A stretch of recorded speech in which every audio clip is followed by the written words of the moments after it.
इस्लामाबाद में बिजली की कीमत में इजाफे के खिलाफ एहतजाज पर जमात इस्लामी की क़यादत समेत 12 अफराद पर थाना बहाकरूद मुकदमा दर्ज कर लिया गया।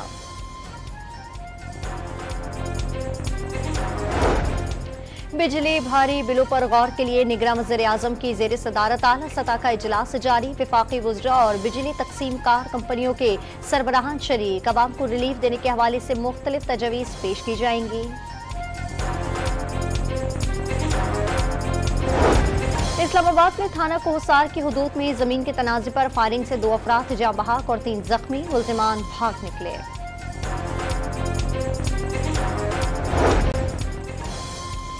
कराची पुलिस ने इंतहाई मतलूब मुल्जिम को धर लिया। पुलिस के मुताबिक मुल्जिम अगवा बराए तवार, स्ट्रीट क्राइम और मंशियात फरोशी में मुलविस और मुख्तलिफ मुकदमात में पहले भी जेल जा चुका है।